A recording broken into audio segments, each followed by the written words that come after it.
Okay, இன்றைக்கி கிளாஸில் நம்ம யூனிட்ஸ் அண்ட் மெஷர்மெண்ட் சாப்டரில் எரர் டாபிக் பார்க்க போகிறோம் அண்ட் சில கொஸ்டின்ஸும் சால்வ் பண்ண போகிறோம். ஓகே, முதல்ல நம்ம அக்யூரசி ப்ரிசிஷன் இதை பற்றி பார்க்கலாம். அக்யூரசி அப்படின்னா நாம் மெஷர் பண்ணுற வேல்யூ ட்ரூ வேல்யூக்கு எவ்வளோ பக்கத்தில் இருக்குது அப்படின்னு சொல்கிறது தான் அக்யூரசி, அதாவது கரெக்ட்னஸ். சரியா?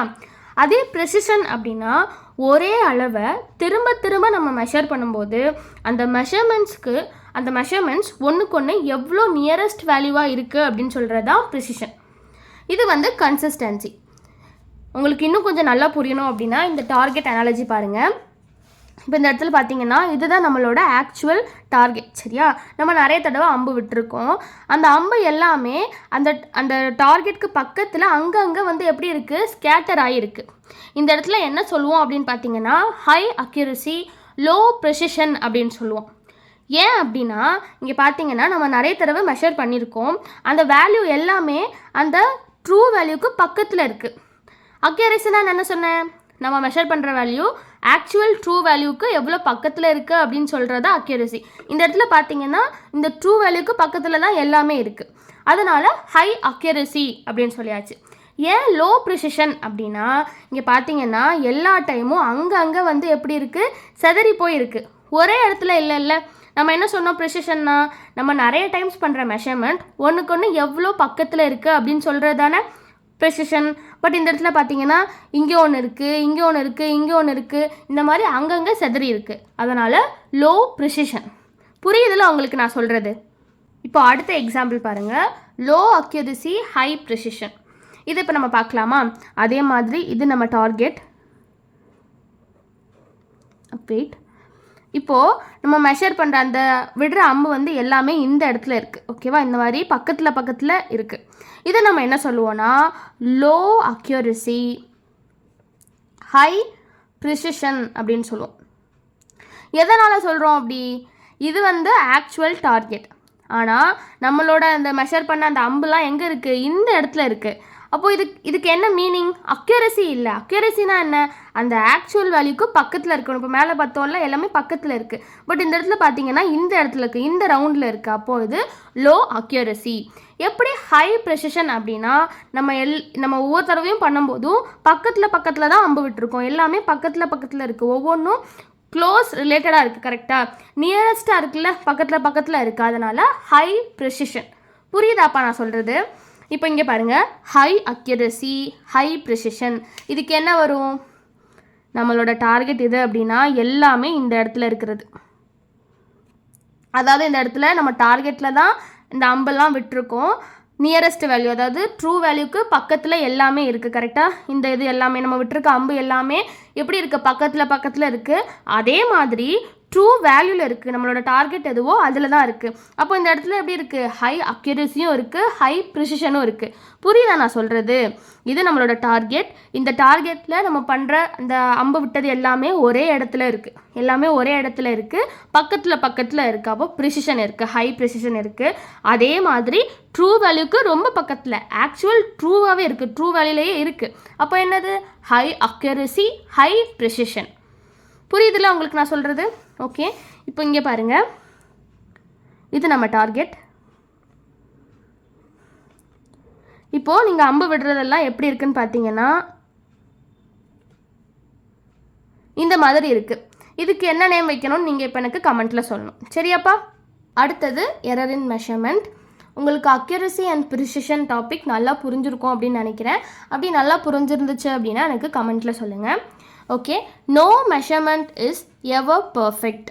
அதாவது நம்ம பண்ணுற எந்த ஒரு மெஷர்மெண்ட்டும் எப்போவும் பர்ஃபெக்ட் கிடையாது. ஏன் அப்படி சொல்கிறேன்னா, இப்போ நான் இதுக்கு முன்னாடி சொன்னேன் இல்லையா, லாஸ்ட்டாக பார்த்தோம்ல accuracy precision, high accuracy, high precision அப்படின்னு பார்த்தோம்ல. அந்த இடத்துல என்ன பண்ணோம், நம்ம டார்கெட்டில் எல்லாமும் இந்த மாதிரி பக்கத்தில் இருக்கிற மாதிரி பார்த்தோம். இது வந்து பர்ஃபெக்ட் அப்படின்னு சொல்லவே முடியாது. அதாவது இந்த மாதிரி இருக்குன்னு சொல்லவே முடியாதுல்ல. இப்போ நம்ம நிறைய தடவை அம்பு விடுறோம். எல்லா அம்புமே இந்த மாதிரி விடுற எல்லா அம்புமே இந்த மாதிரி டார்கெட்டில் தான் போய் விழும் அப்படின்னு சொல்கிறதுக்கு என்ன கேரண்டி இருக்குது? கண்டிப்பாக இருக்காதுல்ல. நீங்களே சொல்லுங்கள். இப்போ நீங்கள் நிறைய தடவை அம்பு விடுறீங்க, டார்கெட்டில் வந்து இந்த மாதிரி இருந்துச்சு அப்படின்னா ஃபர்ஸ்ட் எங்கே போய் இருக்கும், அப்புறம் இங்கே போய் அந்த அம்பு இருக்கும், அதுக்கப்புறம் இங்கே போய் விழும், அதுக்கப்புறம் எப்பாவது ஒரு தடவை இந்த இடத்துல விழும். கரெக்டாக? ஆனால் எல்லாமே இந்த மாதிரி ஒரே இடத்துல விழுமா, அதுவும் பக்கத்தில் வாய்ப்பே கிடையாது. அப்போ இதுலேருந்து நம்மளுக்கு என்ன தெரியுது, நம்ம பண்ணுற எந்த ஒரு மெஷர்மெண்ட்டாக இருந்தாலும் சரி எப்போவும் பர்ஃபெக்டாக இருக்காது. நம்ம பண்ணுற மெஷர்மெண்ட்டில் ஏதாவது ஒரு எரர் கண்டிப்பாக இருக்கும், ஏதாவது ஒரு சின்ன எரர் கண்டிப்பாக இருக்கும். அதுதான் இதுக்கான மீனிங். ஓகேவா? இங்கே பாருங்கள், the difference between the measured value and the true value of a quantity is called an error. Error அப்படின்னா நம்ம மெஷர் பண்ணுற வேல்யூக்கும் ட்ரூ வேல்யூக்கும் இருக்கிற டிஃப்ரென்ஸ் தான் எரர். சரியா? Error equal to measure value AM minus true value AT. சரியா? Since we often don't know the true value, we usually compare measurements to the most probable value or the mean value. இங்கே பாருங்கள், அவங்க ஒரு விஷயம் சொல்லியிருக்காங்க, நம்மளுக்கு வந்து true value வந்து தெரியாது அப்படின்னு சொல்லியிருக்காங்க. ஏன் அப்படி சொல்லியிருக்காங்க? ஏன்னா நம்ம மெஷர் பண்ணுற வேல்யூவில் பர்ஃபெக்ட்னு ஒன்று கிடையவே கிடையாதுல்ல. அப்போ எப்படி ட்ரூ வேல்யூ இருக்கும்?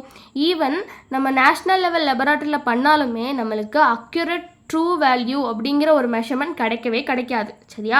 அதுதான் அவங்க சொல்கிறாங்க, no measurement is ever perfect அப்படின்னு சொல்லி. ஓகேவா? இதில் சில டைப்ஸ் இருக்குது, இந்த எரரில் சில டைப்ஸ் இருக்குது. ஒன்று சிஸ்டமேட்டிக் எரர், அதுக்கப்புறம் ரேண்டம் எரர், அதுக்கப்புறம் லீஸ்ட் கவுண்ட் எரர். சரியா? ஓகே, ஒன்றுனா பார்க்கலாம். ஓகே, முதல்ல சிஸ்டமேட்டிக் எரர். இந்த சிஸ்டமேட்டிக் எரரை ஸ்பெசிஃபிக் அண்ட் ஐடென்டிஃபையபிள் எரர் அப்படின்னு சொல்லுவோம். எதனால் அப்படின்னு பார்த்தீங்கன்னா, இந்த சிஸ்டமேட்டிக் எரரை நம்மளால் ஈஸியாக கண்டுபிடிச்சி ஃபிக்ஸ் பண்ண முடியும். இதனால தான் இந்த எரர் ஆயிருக்கும் அப்படின்னு சொல்லிட்டு நம்மளால் ப்ரெடிக்ட் பண்ண முடியும். அதனால தான் ஸ்பெசிஃபிக் அண்ட் ஐடென்டிஃபையபிள் எரர் அப்படின்னு சொல்கிறோம். ஏன்னா இந்த சிஸ்டமேட்டிக் எரர் எப்போவுமே ஒன்லி ஒன் டைரெக்ஷனில் தான் இருக்கும். இங்கே பாருங்கள், either always positive are always negative. ஒன்று எப்போவுமே பாசிட்டிவாக இருக்கும், இல்லை எப்போவுமே நெகட்டிவாக இருக்கும். ஸோ இதனால் இந்த சிஸ்டமேட்டிக் எரரை நம்மளால் ஈஸியாக ப்ரெடிக்ட் பண்ணி இதனால தான் ஆயிருக்கும் அப்படின்னு சொல்லிட்டு ஐடென்டிஃபை பண்ணி நம்மளால் ஃபிக்ஸ் பண்ண முடியும். சரியா? அதனால தான் சிஸ்டமேட்டிக் எரரை ஸ்பெசிஃபிக் அண்ட் ஐடென்டிஃபையபிள் எரர் அப்படின்னு சொல்கிறோம். ஓகே, எதனாலலாம் இந்த சிஸ்டமேட்டிக் எரர் வரும்னு பார்த்தீங்கன்னா, instrumental error, imperfection in experimental technique, personal error, environmental error, இதனாலலாம் இந்த சிஸ்டமேட்டிக் எரர் வரும். ஓகே, முதல்ல இன்ஸ்ட்ருமெண்டல் எரர் அப்படின்னா இன்ஸ்ட்ருமெண்ட்டால் ஏற்படக்கூடிய எரர். அதாவது நான் உங்களுக்கு லாஸ்ட் வீடியோவில் சொன்னேன் இல்லையா, வெர்னியர் கேலிப்பரில் எரர் வரும் அப்படின்னு சொல்லி. எப்படி வரும்னு சொன்னேன்? வெர்னியர் கேலிப்பரில் main scale and vernier scale இந்த ரெண்டோட ஜீரோ இப்படி கோயின்சைட் ஆகணும். நம்ம மெஷர் பண்ணுறதுக்கு முன்னாடி அந்த ஜீரோஸ் ரெண்டுமே இப்படி கோயின்சைட் ஆகணும், இல்லைன்னா நம்மளுக்கு ஜீரோ எரர் வரும் அப்படின்னு சொன்னேன் இல்லையா. இது எதனால் வருது? அந்த இன்ஸ்ட்ருமெண்ட்டால் வருது. கரெக்டாக? இந்த எரர் எதனால் வருது? அந்த வெர்னியர் கேலிப்பர் அப்படிங்கிற அந்த இன்ஸ்ட்ருமெண்ட்டால் வருது. இப்போது டெம்பரேச்சர் மெஷர் பண்ணுறதுக்கு தெர்மோமீட்டர் யூஸ் பண்ணுறோம். அந்த தெர்மோமீட்டர் வந்து ஆக்சுவல் டெம்பரேச்சர் ஒன்று இருக்குது, ஆனால் அந்த தெர்மோமீட்டர் எப்போவுமே 2 டிகிரி செல்சியஸ் ஹையராக காட்டுது, இல்லை 2 டிகிரி செல்சியஸ் கம்மியாக காட்டுது அப்படின்னா, எப்போவுமே அந்த மாதிரி 2 டிகிரி செல்சியஸ் ஹையராகவோ லோவாக காட்டுது அப்படின்னா எதனால் வருது அந்த எரர்? அந்த இன்ஸ்ட்ருமெண்ட்டால் வருது. அந்த தெர்மோமீட்டரில் ஏதோ ஒரு ப்ராப்ளம் இருக்குது, அதனால் அந்த எரர் வருது. கரெக்டாக? இதுதான் இன்ஸ்ட்ருமெண்டல் எரர். புரியுதாப்பா? அடுத்தது இம்பர்ஃபெக்ஷன் இன் எக்ஸ்பெரிமெண்டல் டெக்னிக். இது என்னன்னு பார்த்தீங்கன்னா, நம்ம பண்ணுற எக்ஸ்பெரிமெண்ட்டில் இருக்கிற இம்பர்ஃபெக்ஷனால் வர்ற எரர். அதாவது முன்னாடிலாம் நம்ம பாடி டெம்பரேச்சரை மெஷர் பண்ணுறதுக்கு தெர்மோமீட்டரை ஆம்பிட்க்கு கீழே வைப்பாங்க, அக்குள் பகுதிக்கு கீழே வைப்பாங்க. எக்ஸ்பீரியன்ஸ் பண்ணியிருக்கீங்களா? ஸோ அந்த டைமில் என்ன ஆகும் அப்படின்னு பார்த்தீங்கன்னா, அந்த தெர்மோமீட்டர் ஆக்சுவல் பாடி டெம்பரேச்சரை மெஷர் பண்ணாது. ஏன்னு பார்த்தீங்கன்னா, அக்குள் பகுதி வந்து ஸ்வெட் ஆகிற ஒரு பார்ட். கரெக்டாக? அப்போது ஸ்வெட் ஆகும்போது அந்த பகுதி கொஞ்சம் கூல் ஆகும். அப்போது ஆக்சுவல் டெம்பரேச்சரை விட கொஞ்சம் கம்மியான டெம்பரேச்சர் தான் அந்த தெர்மோமீட்டர் வந்து மெஷர் பண்ணும். இது எதனால் வருது? நாம் பண்ணுற எக்ஸ்பெரிமெண்டல் டெக்னிக்னால இந்த எரர் வருது. கரெக்டாக? இதுதான் இம்பர்ஃபெக்ஷன் இன் எக்ஸ்பெரிமெண்டல் டெக்னிக். புரியுதாப்பா? அடுத்தது பர்சனல் எரர். பர்சனல் எரர் யாருனால வருது? நம்மளால வருது. அதாவது மெஷர் பண்ணுற அந்த அப்சர்வர்னால் வருது. மெஷர் பண்ணும்போது கரெக்டாக ஒரே சேம் ஆங்கிளில் நிற்காமல், ஒரு ஆங்கிளில் நிற்காமல் அந்த பக்கம் திரும்பி பார்க்குறது, கீழே குனிஞ்சு பார்க்குறது, இந்த சைடு திரும்பி பார்க்குறது, இந்த மாதிரிலாம் நிறைய விஷயங்கள் நம்ம பண்ணுவோம் மெஷர்மெண்ட் பண்ணும்போது லேபில். ஸோ இந்த மாதிரி பண்ணும்போது வர்ற எரர் பர்சனல் எரர். ஓகேவா? பர்சனல் எரர் வந்து கண்டிப்பாக யாருக்கும் மறக்காது. Error introduce by the habits of the observer, அதாவது நம்மளால் ஏற்படுற எரர். ஓகே, அடுத்தது என்வாயன்மெண்டல் எரர். என்வாயன்மெண்டல் எரர் அப்படின்னா டெம்பரேச்சர், ப்ரெஷர், ஹியூமிடிட்டி இதனாலலாம் வர்ற எரர். இப்போது இந்த ரொம்ப ஹாட்டாக இருக்கும்ல மே மந்த் அந்த மாதிரி டைம்லலாம் மீட்டர் ஸ்கேல் என்ன ஆகும்னு பார்த்தீங்கன்னா லைட்டாக எக்ஸ்பேண்ட் ஆகும். எக்ஸ்பேண்ட்னா இவ்வளோ பெருசாலாம் எக்ஸ்பேண்ட் ஆகாது, லைட்டாக இப்போ மீட்டர் ஸ்கேல் எப்படி இருக்குது அப்படின்னா லைட்டாக இப்படி எக்ஸ்பேண்ட் ஆகும். ஸோ அந்த டைமில் என்ன ஆகும், அந்த இன்ஸ்ட்ருமெண்ட்டை வச்சு நம்ம மெஷர் பண்ணுறப்போ எரர் வரும்ல. இது எதனால் வருது, என்வாயன்மெண்ட்னால வருது. இதுதான் என்வாயன்மெண்டல் எரர் அப்படின்னு சொல்கிறோம். சரியாப்பா? அடுத்தது ரேண்டம் எரர். ரேண்டம் எரர் பேர்லேயே இருக்குது பாருங்கள், ரேண்டமாக வர்ற எரர், நம்மளால் ப்ரெடிக்ட் பண்ண முடியாத எரர். அதாவது இப்போ ஃபார் எக்ஸாம்பிள் ஒரு ஸ்கேலை வச்சு லென்த்தை மெஷர் பண்ணுறீங்க, எல்லா செட்டப்பும் கரெக்டாக இருக்குது, ஆனாலும் மெஷர்மெண்ட்டில் எரர் வருது. என்ன அப்படி, எதனால் அப்படி வருது அப்படின்னு சொல்லி நம்மளுக்கு தெரியல. ஆனால் அங்கே என்ன நடந்திருக்கு அப்படின்னா நம்ம மெஷர் பண்ணுறப்போ லைட்டாக டேபிள் ஷேக் ஆகிருக்கு, பட் நம்மளுக்கு தெரியல. அந்த டைமில் என்ன ஆகும், நம்மளால ப்ரெடிக்ட் பண்ண முடியாதுல்ல, எதனால் இந்த எரர் வந்திருக்கு அப்படின்னு சொல்லி ப்ரெடிக்ட் பண்ண முடியாது. இதுதான் ரேண்டம் எரர். சரியாப்பா? அடுத்தது லீஸ்ட் கவுண்ட் எரர். லீஸ்ட் கவுண்ட்னா என்னன்னு சொல்லி எல்லாருக்கும் தெரியும்ல, நான் லாஸ்ட் லெக்சரில் சொன்னேன். லீஸ்ட் கவுண்ட் அப்படின்னா ஒரு இன்ஸ்ட்ருமெண்ட்டால் அளக்க முடியக்கூடிய ரொம்ப சின்ன அளவு, ஸ்மாலஸ்ட் வேல்யூ, அதுதான் லீஸ்ட் கவுண்ட். இப்போது நார்மல் மீட்டர் ஸ்கேல் இருக்கும்ல, நம்ம யூஸ் பண்ணுற சென்டிமீட்டர் ஸ்கேல், அதோட லீஸ்ட் கவுண்ட் என்னன்னு பார்த்தீங்கன்னா 1 மில்லிமீட்டர் ஆர் 0.1 சென்டிமீட்டர். அதாவது நம்ம யூஸ் பண்ணுற ஸ்கேலில் இந்த மாதிரி சின்ன சின்ன கோடு இருக்கும்ல, இது 1 2 3 அப்படின்னு வச்சுக்கோங்க, இந்த இடத்துல 5 இருக்கும், சின்ன சின்னதாக அந்த மாதிரி கோடு இருக்கும்ல, இதுதான் வந்து மில்லிமீட்டரை குறிக்குது. சரியா? 10 மில்லிமீட்டர் செய்கிறப்போ நம்மளுக்கு 1 சென்டிமீட்டர் கிடைக்குது. ஓகேவாப்பா? அப்போது நம்ம யூஸ் பண்ணுற நார்மல் சென்டிமீட்டர் ஸ்கேலால் 1 மில்லிமீட்டர் வரைக்கும் சின்ன அளவை அளக்க முடியும். கரெக்டாக? இதுதான் வந்து லீஸ்ட் கவுண்ட். இதில் எப்படி எரர் வரும் அப்படின்னு பார்த்தீங்கன்னா, இப்போது நீங்கள் நார்மலாக உங்ககிட்ட இருக்கிற சென்டிமீட்டர் ஸ்கேலை வச்சு பென்சிலை மெஷர் பண்ணுறீங்க. சரியா? அப்படி மெஷர் பண்ணுறப்போ இந்த மாதிரி இதான் வந்து சென்டிமீட்டர் ஸ்கேல்னு வச்சுக்கோங்க. இங்கே வந்து 5 இருக்குது, சின்ன சின்ன லைன்ஸ் இப்படி இருக்குது, அப்புறம் சின்ன அந்த 5.5 வரும்ல அந்த லைன் இருக்குது, மறுபடியும் இந்த மாதிரி லைன் இருக்குது. உங்கள் பென்சில் என்ன காட்டுது அப்படின்னா அந்த டிப் வந்து இந்த இடத்துல வந்து நிற்குது, இந்த மாதிரி இந்த இடத்துல வந்து நிற்கிது. அப்போ நீங்கள் என்ன சொல்லுவீங்க, 5.4 சென்டிமீட்டர் அப்படின்னு சொல்லிடுவீங்க. கரெக்டாக? இதுவே உங்களோட பென்சிலோட டிப் இந்த 4ல் நிற்காமல் பக்கத்தில் இந்த இடத்துல சின்ன கேப் இருக்குல்ல, தெரியுதாப்பா? இப்போ இங்கே பார்த்தீங்கன்னா தெரியும், இந்த 2 லைனுக்கும் சின்ன இடையில ஒரு கேப் இருக்கா, இந்த கேப்பில் வந்து நிற்கும்போது உங்களால் கான்ஃபிடென்ட்டாக அதோட அளவை சொல்ல முடியுமா?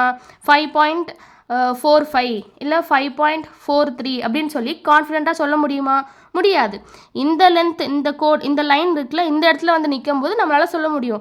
பட் 2 சின்ன லைனுக்கு இடையில வந்து நிற்கும்போது நம்மளால் 5.45 5.43 அப்படின்னு சொல்லி கான்ஃபிடென்ட்டாக சொல்ல முடியுமா? முடியாது. ஸோ இந்த மாதிரி வர்ற எரரை தான் நம்ம லீஸ்ட் கவுண்ட் எரர் அப்படின்னு சொல்கிறோம். புரியுதா? இந்த லீஸ்ட் கவுண்ட் பற்றிலாம் நம்ம லாஸ்ட் லெக்சரில் டீட்டெயிலாக பார்த்துருக்கோம். நீங்கள் இன்னும் பார்க்கல அப்படின்னா அதோட லிங்க்கை நான் டிஸ்கிரிப்ஷனில் கொடுத்துருக்கேன், செக் பண்ணிக்கோங்க. ஓகே, அடுத்தது இப்போ வரைக்கும் பார்த்தது ரொம்ப நம்மளுக்கு இம்பார்ட்டன்ட் கிடையாது. ஓகேவா?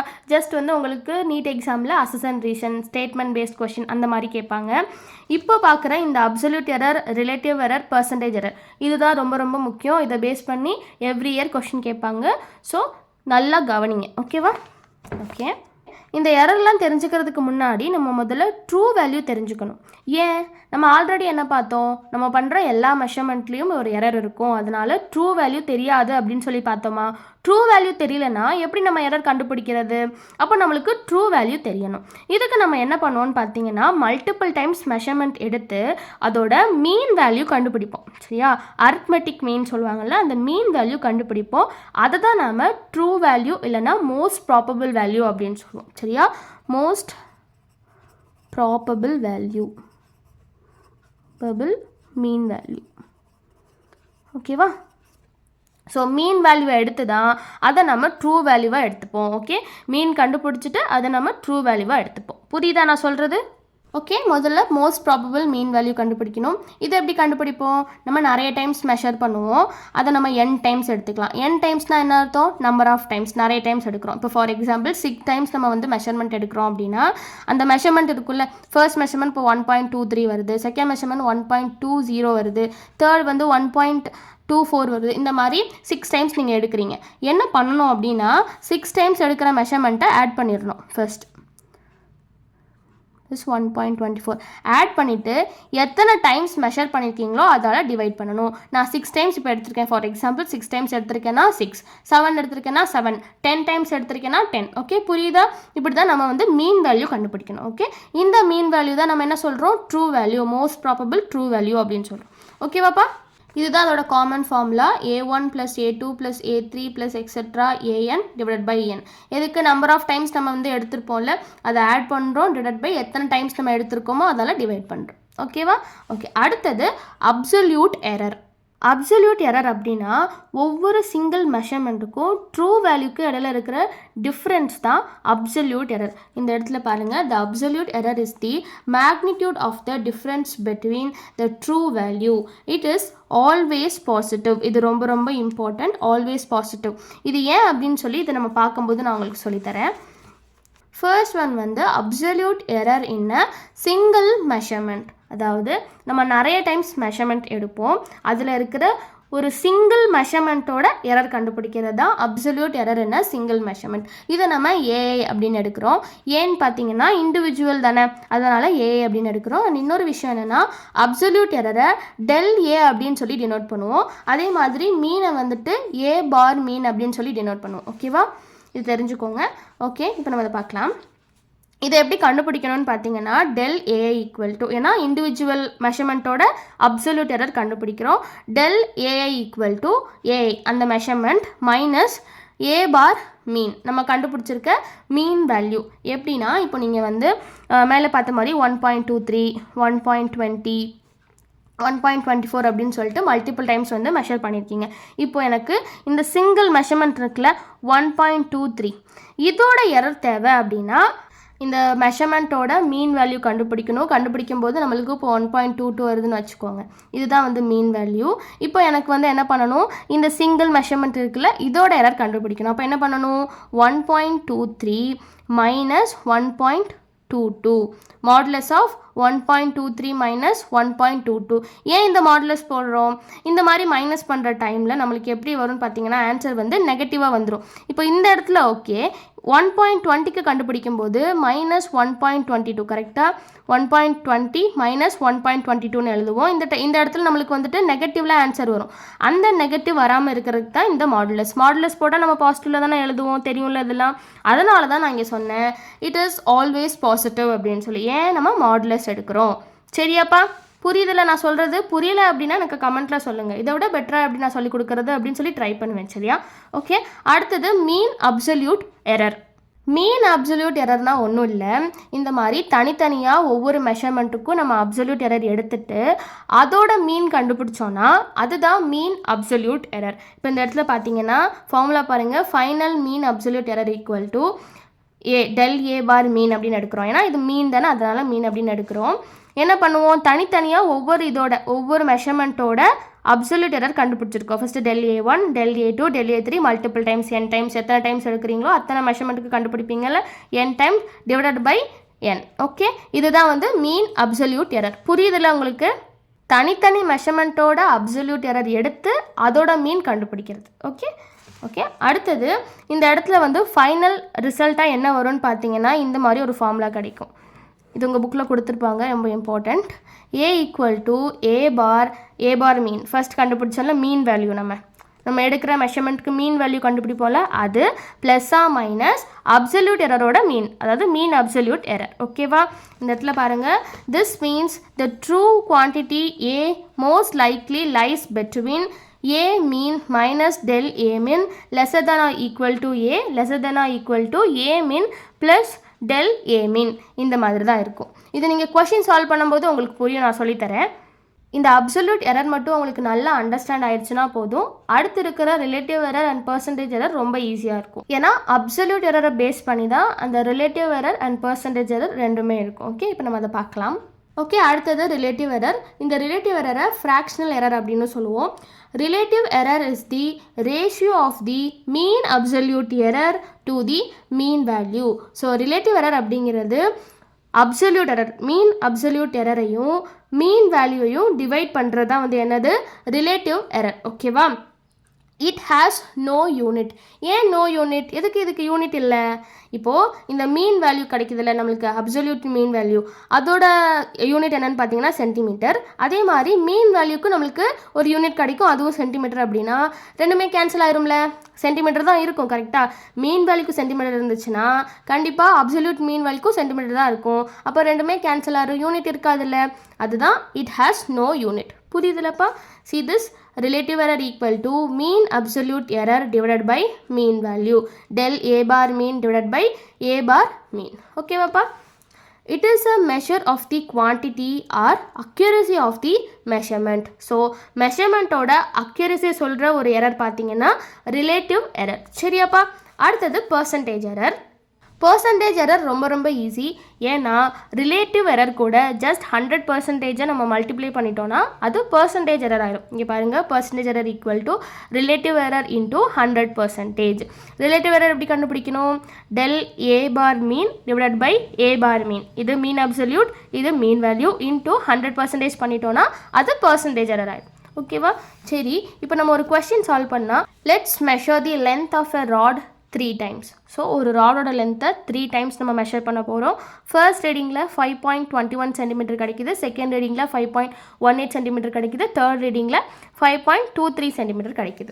இப்போ நம்ம எல்லா எரரும் கண்டுபிடிக்கலாம். முதல்ல என்ன பண்ணணும்? மீன் வேல்யூ கண்டுபிடிக்கணும். அதை எப்படி பண்ணுவோம்? இந்த எல்லா ரீடிங்கையும் ஆட் பண்ணி எத்தனை டைம்ஸ் நம்ம மெஷர்மெண்ட் எடுத்திருக்கோமோ அதால் டிவைட் பண்ணுவோம். இப்போ நம்ம இந்த இடத்துல 3 times எடுத்திருக்கோம். 3 ஃபஸ்ட் நம்ம ஆட் பண்ணணும். 5.21 + 5.18 5.23 டிவைட் பை 3. 3 times தானே நம்ம மெஷர் பண்ணியிருக்கோம், டிவைட் பை 3. ஸோ நம்மளுக்கு ஆன்சர் என்ன வரும்னு பார்த்தீங்கன்னா 5.21 ஆர் 5.20. ஏன்னு பார்த்தீங்கன்னா 5.26 இந்த மாதிரி வரும். ஓகேவா? இதை டிவைட் பண்ணுறப்போ ஸோ நான் இதை 21 ஆர் 20 இந்த மாதிரி 2 மெஷர்மெண்ட்டு நம்ம எடுத்துக்கலாம். ஈஸியாக கேல்குலேஷன் ஈஸியாக இருக்கணுங்கிறதுக்காக 5.20 நான் எடுக்க போகிறேன். ஓகே, மீன் வேல்யூ கண்டுபிடிச்சாச்சு. அடுத்து என்ன பண்ணணும்? அப்சல்யூட் எரர் கண்டுபிடிக்கணும்ல. அப்சல்யூட் எரர் தனித்தனியாக முதல்ல எல்லா இண்டிவிஜுவல் மெஷர்மெண்ட்டுக்கு நம்ம கண்டுபிடிக்கணும். ஓகே, முதல் மெஷர்மெண்ட்டுக்கு del A1 equal to 5.21 minus 5.20. Okay, இது வந்துட்டு நம்மளோட மீன் வேல்யூ, இது இண்டிவிஜுவல் மெஷர்மெண்ட். இது நம்ம மைனஸ் பண்ணும்போது நம்மளுக்கு இந்த ஆன்சர் வருது, டிஃப்ரென்ஸ் இது வருது. ஓகே, அடுத்தது A2க்கு வந்து 5.18 மைனஸ் 5.20 0.02 சென்டிமீட்டர் கிடைக்குது. அடுத்தது 0.03 சென்டிமீட்டர் கிடைக்குது. இந்த மாதிரி தனித்தனியாக நம்ம என்ன பண்ணிட்டோம்? அப்சல்யூட் எரர் கண்டுபிடிச்சிட்டோம். தனித்தனி மெஷர்மெண்ட்டுக்கு அப்சல்யூட் எரர் கண்டுபிடிச்சிட்டோம். அடுத்து என்ன பண்ணணும்? மீன் அப்சல்யூட் கண்டுபிடிக்கணும்ல. அதை எப்படி பண்ணுவோம்? இந்த வேல்யூவை ஆட் பண்ணி நம்ம எத்தனை டைம்ஸ் மெஷர்மெண்ட் எடுத்துருக்கோமோ அதால் டிவைட் பண்ணுவோம். ஓகே, இப்போ ஆட் பண்ணுறோம். அதே மாதிரி 3 times இருக்குது, 3. ஸோ இதை கால்குலேட் பண்ணும்போது நம்மளுக்கு 0.03 கிடைக்குது. இது நம்மளோட மீன் absolute error. Okay, final measurement நான் உங்களுக்கு சொல்லி தரும்போது புரிஞ்சிருக்காதாங்க. இங்கே பாருங்கள், ஃபைனல் மெஷர்மெண்ட் அப்படின்னா நம்மளோட மீன் வேல்யூ இருக்குல்ல, நம்ம கண்டுபிடிச்ச mean value and mean absolute இந்த ரெண்டையும் ப்ளஸ் ஆர் மைனஸ் பண்ணணும். ப்ளஸ் பண்ணும்போது 5.23 வரும், மைனஸ் பண்ணோன்னா 5.17 வரும். இப்போது இந்த ராடோட லென்த் வந்து பார்த்தீங்கன்னா இந்த 5.17லேருந்து 5.23க்கு இடையில தான் இருக்கும் அப்படின்னு சொல்லி நம்ம கண்டுபிடிச்சிடலாம். புரியுதாப்பா? இந்த 2 மெஷர்மெண்ட்டுக்கும் பிட்வீனில் தான் நம்மளோட ராடோட லென்த் இருக்கும். சரியா? இதுதான் ஃபைனல் மெஷர்மெண்ட். புரியுதா இப்போது? ஓகே, இப்போ நம்ம mean absolute error, mean value ரெண்டுமே கண்டுபிடிச்சாச்சு. இதை வச்சு relative error and percentage error ரெண்டுமே கண்டுபிடிக்க போகிறோம். ரிலேட்டிவ் எரர்னால் என்ன? மீன் அப்சல்யூட், ரைட்டா? Mean absolute divided by mean. Mean absolute என்னது? 0.03 டிவைடட் பை மீன் வேல்யூ என்னது? 5.20. ஸோ இந்த ரெண்டையும் இப்போ நீங்கள் கால்குலேட் பண்ணிங்கன்னா 0.00576 அப்படின்னு கிடைக்கும். இது நம்மளோட ரிலேட்டிவ் எரர். சரியா? 0.00576 அப்படிங்கிறது நம்மளோட ரிலேட்டிவ் எரர். பர்சன்டேஜ் எரர் கண்டுபிடிக்கிறதுக்கு ஜஸ்ட் இதோட 100% மல்டிப்ளை பண்ணால் போதும், பர்சன்டேஜ் எரர் கண்டுபிடிச்சிடலாம். அப்போ இதோட ஆன்சர் என்ன வரும்? 0.576. இது பர்சன்டேஜ் எரர். ஓகேவா? பர்சன்டேஜ்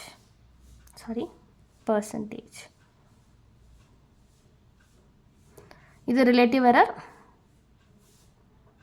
இது பர்சன்டேஜ் எரர். சரியாப்பா? ஈஸியாக இருக்குல்ல? இந்த எரர் டாபிக்லாம் பார்க்குறதுக்கு தான் கஷ்டமாக இருக்கும், பட் ரொம்ப ரொம்ப ஈஸியான டாபிக். யூனிட்ஸ் அண்ட் மெஷர்மெண்ட்டில் இருக்கிறதுலையே ரொம்ப ஈஸியான டாபிக்னு பார்த்தோன்னா இந்த எரர் மெஷர்மெண்ட் தான் ரொம்ப ஈஸியாக இருக்கும். ஓகே, அடுத்தது காம்பினேஷன் ஆஃப் எரர். முதல்ல error of a sum or a difference, இதை பார்க்கலாம். ஓகே, இந்த டாபிக் பார்க்குறதுக்கு முன்னாடி உங்ககிட்ட ஒரு விஷயம் சொல்லணும். என்னென்னா, நம்ம இதுக்கு முன்னாடி நான் சொல்லியிருக்கணும், மறந்துட்டேன். இந்த டெல் அப்படிங்கிற சிம்பிள் இருக்குல்ல, இது எதை ரெப்ரசன்ட் பண்ணுதுன்னு பார்த்தீங்கன்னா எரர். ஓகே, டெல் அப்படிங்கிறது எரரை ரெப்ரசன்ட் பண்ணுது. சரியாப்பா? அண்ட் எப்போவுமே ஒன்று ஞாபகம் வச்சுக்கோங்க, எரர் வேல்யூஸை நம்மளால் ஆட் மட்டும்தான் பண்ண முடியும், சப்ட்ராக்ட் பண்ண முடியாது. சரியாப்பா? நம்ம எரர் வேல்யூஸை ரெண்டு எரர் வேல்யூஸை ஆட் மட்டும்தான் பண்ண முடியும், சப்ட்ராக்ட் பண்ண முடியாது. இப்போது டெல் எக்ஸ் டெல் ஒய் அப்படின்னு இருக்குன்னா இந்த ரெண்டையும் நம்மளால் ஆட் மட்டும்தான் பண்ண முடியும். Del x minus del y முடியாது, சப்ட்ராக்ட் பண்ண முடியாது. சரியாப்பா? இதுவே இந்த இடத்துல வந்து நார்மல் எக்ஸ் இங்கே டெல் ஒய் அப்படின்னு இருக்குன்னா இந்த இடத்துல உங்களால் ஆடும் பண்ண முடியும், சப்ட்ராக்டும் பண்ண முடியும். சரியாப்பா? ஓகேவா? ரெண்டு வேல்யூஸில் ஒரு வேல்யூ நார்மல் நியூமரிக்கல் வேல்யூவாக இருக்குது, இன்னொன்று எரர் வேல்யூவாக இருக்குது அப்படின்னா அதை நம்ம ஆட் ஆர் சப்ட்ராக்ட் பண்ண முடியும். ஆனால் ரெண்டுமே எரர் வேல்யூவாக இருந்துச்சு அப்படின்னா நம்மளால் சப்ட்ராக்ட் பண்ண முடியாது, ஆட் மட்டும்தான் பண்ண முடியும். இதை ஞாபகம் வச்சுக்கோ. ஓகே, முதல்ல எரர் ஆஃப் அ சம் பார்க்கலாம். ரெண்டு குவான்டிட்டியை ஆட் பண்ணும்போது எவ்வளோ மேக்ஸிமம் எரர் வரும் அப்படின்னு சொல்கிறது தான் எரர் ஆஃப் அ சம். சரியா? இப்போ நம்ம அப்சல்யூட் எரர் இந்த மாதிரி எல்லா எரருமே கண்டுபிடிச்சதுக்கப்புறமா ஃபைனல் ரிசல்ட்டாக ஒன்று எழுதுவோம் அப்படின்னு சொல்லி நாங்கள் இதுக்கு முன்னாடி சொன்னேன் இல்லையா, இந்த மாதிரி ஃபைனல் ரிசல்ட் அப்படின்னு சொல்லி final result equal to mean value plus or minus mean absolute error அப்படின்னு சொன்னேன் இல்லையா, ஞாபகம் இருக்கா? எப்போவுமே ஃபைனல் ரிசல்ட்டை இந்த ஃபார்மேட்டில் தான் எழுதணும். சரியாப்பா? ஸோ இங்கே பாருங்கள், நம்ம என்ன பண்ணுறோம் அப்படின்னா ரெண்டு வேல்யூ எடுத்துக்கிறோம், ஏ பி அப்படின்னு சொல்லிட்டு ரெண்டு வேல்யூ எடுத்துக்கிறோம். ஸோ இந்த ரெண்டு வேல்யூக்கும் நம்ம எரர்லாம் கண்டுபிடிக்கிறோம். அதோட ஃபைனல் ரிசல்ட்டை ஏவோட ஃபைனல் ரிசல்ட்டை A plus or minus del A அப்படின்னு எழுதுகிறோம், பியை B plus or minus del B அப்படின்னு எழுதுகிறோம். அண்ட் அதுக்கப்புறமா ஏ ப்ளஸ் பியை நம்ம எப்படி எடுக்கிறோம், Z அப்படின்னு எடுக்கிறோம். சரியா? இப்போ நம்ம ஒவ்வொன்றா சப்ஸ்டியூட் பண்ண ஆரம்பிக்கலாம். Z equal to a plus b, இதில் ஏவோட வேல்யூயும் இதில் பியோட வேல்யூ சப்ஸ்டியூட் பண்ண போகிறோம்.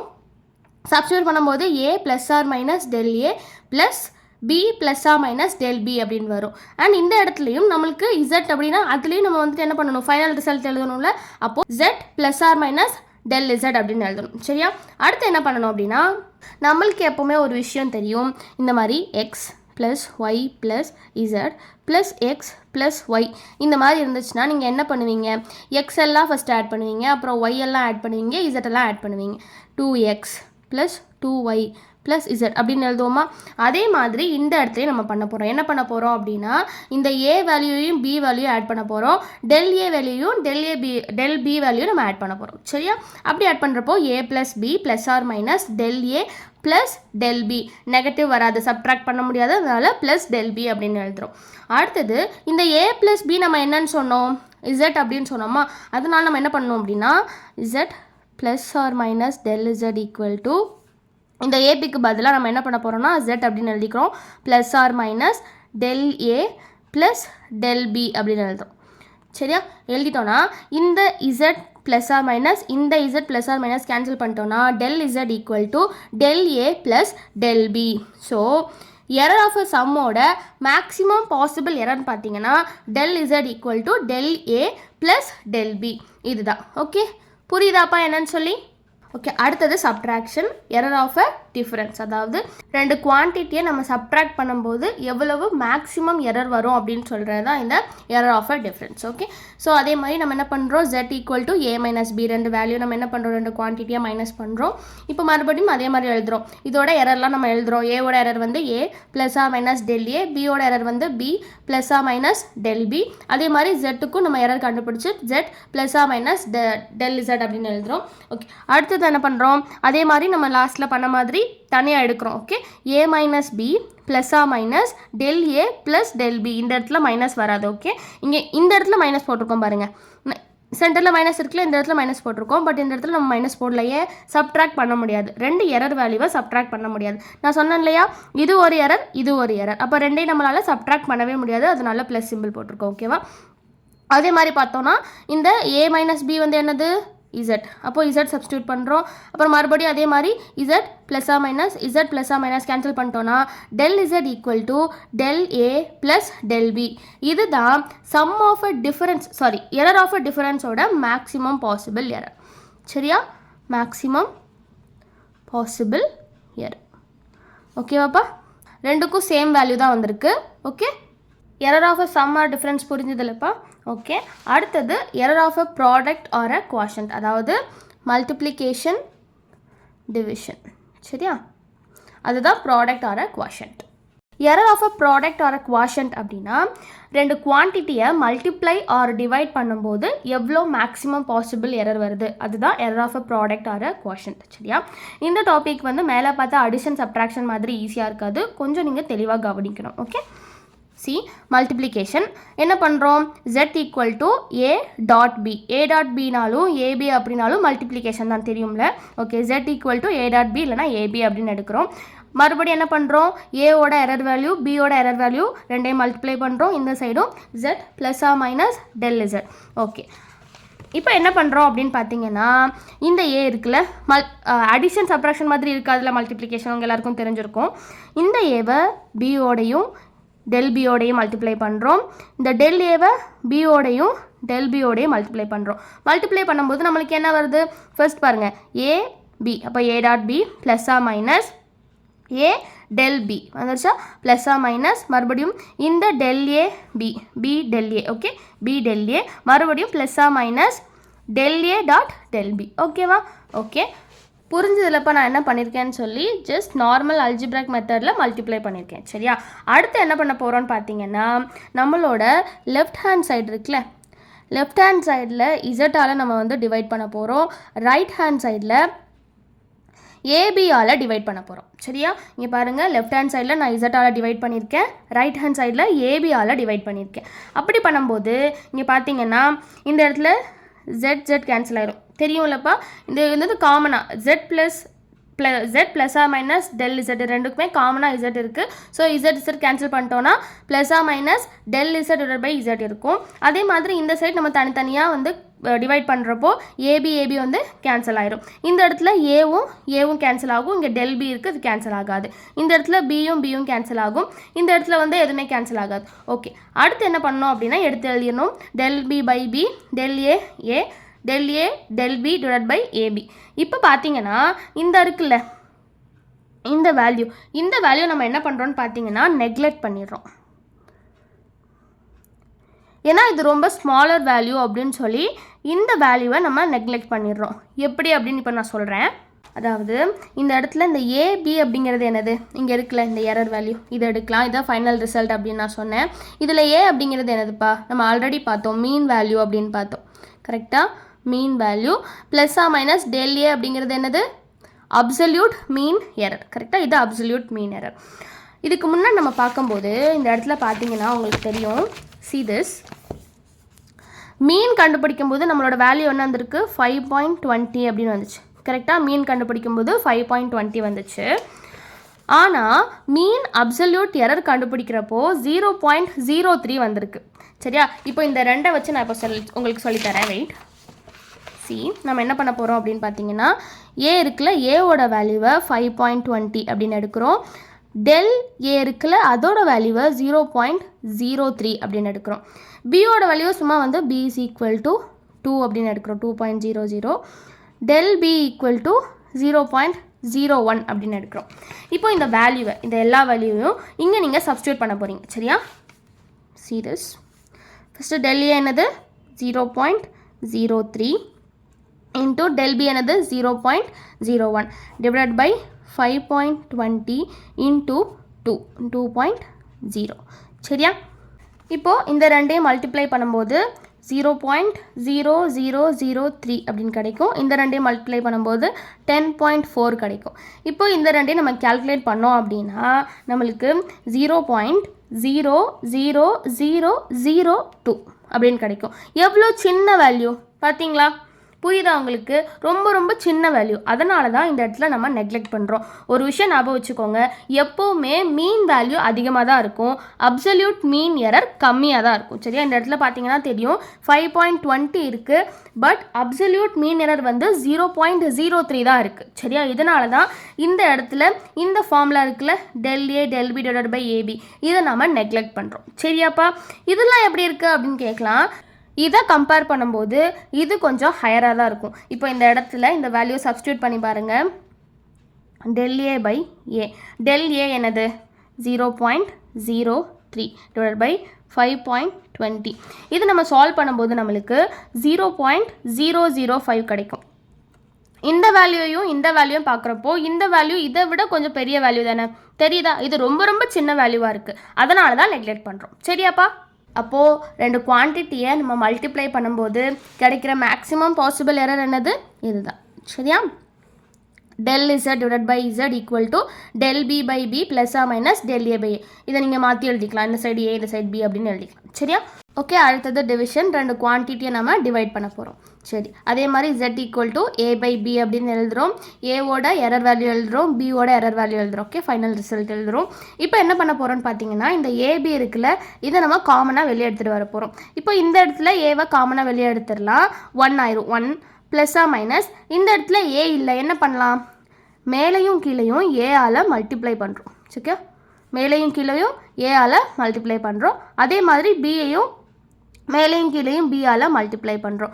இப்போ பார்த்தோன்னா நம்ம பியை வந்து காமனாக வெளியே எடுக்கும்போது என்ன வரும்? ஏ பை பி 1 ப்ளஸ்ஸா minus del A by A divided by 1 ப்ளஸ்ஸா minus del B by B. தெரியுதுல்லப்பா? இந்த ஏவை வெளியே எடுத்துட்டோம், இந்த பியை வெளியே எடுத்துட்டோம். அப்போ இந்த பி இருக்கும், இந்த ஏ இருக்கும்ல, அதான் இங்கே எழுதியிருக்கேன். சரியா? புரியுதுல உங்களுக்கு? ஓகே, அடுத்து என்ன பண்ணோம் அப்படின்னா, இந்த 1 ப்ளஸ்ஸா minus del B by B வந்து கீழே இருக்குது, டிவிஷனில் இருக்குது. இது நம்ம மேலே எடுத்துகிட்டு போகும்போது என்ன ஆகும்? இன்வெர்ட் ஆகும், நம்மளுக்கு தெரியும்ல. அதுதான் இங்கே எழுதியிருக்கேன். 1 ப்ளஸ்ஸா minus del A by A into B divide by del B ப்ளஸ்ஸா மைனஸ் 1. ஏன் இப்படி எழுதியிருக்கேன்? இது வந்து அப்படியே இன்வெர்ட் ஆயிரும்ல, அதனால அப்படி எழுதியிருக்கேன். இப்படியும் எழுதலாம், இல்லைனா இப்படியும் எழுதலாம். இங்கே பாருங்கள், டெல் பி பை பி ப்ளஸ்ஸா மைனஸ் 1 பவர் -1 அப்படின்னு எழுதியிருக்கேன். இன்வெர்ட் ஆகுது அப்படின்னா என்ன அர்த்தம்? கீழேருந்து மேலே எடுத்துகிட்டு போகும்போது என்ன பண்ணுவோம்? இப்போது 1/x இருக்குது அப்படின்னா என்ன பண்ணுவோம்? மேலே எடுத்துகிட்டு போகும்போது x பவர் -1 அப்படின்னு எழுதுவோம்ல, அதுதான் இங்கே பண்ணியிருக்கேன். ஓகே, கீழே இருந்துச்சு, மேலே எடுத்துகிட்டு போகும்போது ஜஸ்ட் பவர் -1 எழுதியிருக்கேன். ஓகே, இப்போ என்ன பண்ண போகிறோம் அப்படின்னா, இந்த -1 இருக்குல்ல, இதை பைனாமியல் எக்ஸ்பிரஷன் யூஸ் பண்ணி உள்ளே எடுத்துகிட்டு வர போகிறோம். பைனாமியல் எக்ஸ்பிரஷனை நான் தனியாக பேசிக் மேக்ஸில் டீச் பண்ணுறேன். இங்கே பார்த்தோன்னா ரொம்ப டைம் ஆயிரும். ஸோ தனியாக நான் பேசிக் மேக்ஸில் டீச் பண்ணுறேன். எப்படி அப்படின்னு மட்டும் நீங்கள் இப்போ தெரிஞ்சுக்கோங்க. சரியா? பைனாமியல் எக்ஸ்பிரஷனோட ஃபார்முலா என்னென்னு பார்த்தீங்கன்னா, 1 + x power n equal to 1 + nx. இதை மட்டும் இப்போ தெரிஞ்சுக்கோங்க, நான் உங்களுக்கு தனியாக டீச் பண்ணுறேன். சரியாப்பா? ஸோ இப்போ என்ன பண்ண போகிறோம்? இந்த -1 உள்ளே எடுத்துகிட்டு வர போகிறோம். எப்படி வரும்?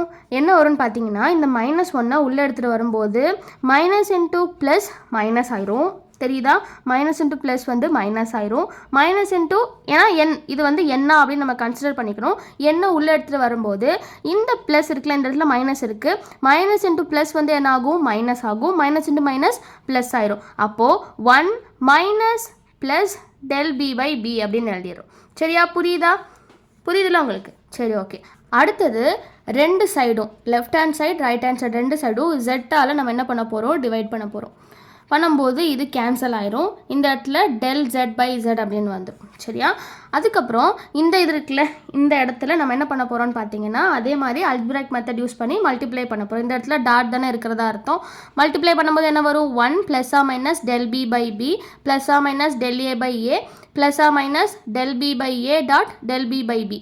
எப்படின்னு தெரியுதுல்லப்பா நான் என்ன சொல்கிறேன்னு சொல்லி? ஓகே, இப்போ என்ன பண்ணுவோன்னு பார்த்தீங்கன்னா, அங்கே பண்ண மாதிரி மல்டிப்ளிகேஷனில் பண்ண மாதிரி இந்த வேல்யூ இருக்குல்ல, இதை நாம் நெக்லெக்ட் பண்ணிடுவோம். Because very very smaller value. சரியா? அதனால் இந்த வேல்யூவை நம்ம நெக்லெக்ட் பண்ணிடுறோம். ஸோ மேக்ஸிமம் பாசிபிள் எரர் என்னன்னு பார்த்தீங்கன்னா,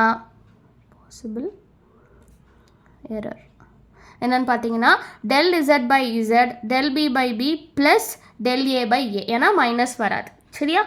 ஏன் மைனஸ் வராது? இந்த ரெண்டுமே வந்து எரர் வேல்யூவை நம்மளால் ஆட் மட்டும்தான் பண்ண முடியும், சப்ட்ராக்ட் பண்ண முடியாது. சரி, ஓகே. அடுத்தது error in case of a measured quantity raised to a power. So ஒரு குவான்டிட்டியை பவர் பண்ணும்போது எவ்வளோ மேக்ஸிமம் பாசிபிள் எரர் வரும் அப்படின்னு சொல்கிறது தான் error in case of a measured quantity raised to a power. சரியா? ஓகே, இதுக்கு நம்ம என்ன பண்ண போகிறோம் அப்படின்னா, z equal to a power n. So அந்த குவான்டிட்டி கூட பவர் n பண்ணுறோம். ஓகே, பண்ணிவிட்டு மறுபடியும் அந்த ஃபைனல் ரிசல்ட் வேல்யூ ரெண்டுக்குமே எழுதும். ஜெட்க்கு வந்து z ப்ளஸ்ஸா minus del z equal to a ப்ளஸ்ஸா minus del a power n. இப்போது அடுத்து என்ன பண்ணுவோன்னு பார்த்தீங்கன்னா, இந்த ஏவை காமனாக வெளியே எடுக்க போகிறோம். அப்படி எடுக்கிறப்போ a பவர் n வந்துடும். இந்த இடத்துல a இல்லை, என்ன பண்ணுவோம்? அதே மாதிரி மேலேயும் கீழேயும் என்ன பண்ணுவோம்? a ஆல் டிவைட் பண்ணுவோம். அப்போ என்ன வரும்? a into 1 plus or minus del a by a இருக்குமா பவர் n. அடுத்து என்ன பண்ணுவோம்னு பார்த்தீங்கன்னா இந்த n வந்து நம்ம லாஸ்ட்டில் பண்ண மாதிரி பைனாமியல் எக்ஸ்பிரஷன் யூஸ் பண்ணி உள்ளே எடுத்துகிட்டு வருவோம். உள்ளே எடுத்துகிட்டு வரும்போது இந்த இடத்துல n வரும். சரியா? அதுதான் நாங்கள் எழுதியிருக்கேன். z plus or minus del z equal to a power n 1 plus or minus n del a by a. சரியா? இப்போ அடுத்தது ரெண்டு சைடும் left hand side right hand side ரெண்டு சைடும் z-ஆல் நான் வந்துட்டு டிவைட் பண்ணுறேன். டிவைட் பண்ணும்போது என்ன வரும்? இந்த இடத்துல z கேன்சல் ஆயிரும்ல. ஓகே, அடுத்தது a power n by z அப்படின்னு இருக்குமா? இந்த இடத்துல a பவர் nனா என்னது? z தானே. இங்கே முன்னாடி பார்த்தோம்லப்பா z தானே. அப்போது ரெண்டுமே என்ன ஆகும்? கேன்சல் ஆயிரும். del z by z 1 plus or minus n del a by ஏன்னு இருக்கும். ஸோ நம்மளோட மேக்ஸிமம் பாசிபிள் எரர் என்னன்னு பார்த்தீங்கன்னா இதுதான். சரியா? ஸோ ஒரு குவான்டிட்டியை பவர் பண்ணும்போது மேக்ஸிமம் பாசிபிள் எரர் என்னன்னு வரும்னா del z by z equal to plus or minus n del a by a. Okay, ரொம்ப ரொம்ப இம்பார்ட்டன்ட் ஃபார்ம்லாம் நோட் பண்ணி வச்சுக்கோ. அவ்வளோதான்.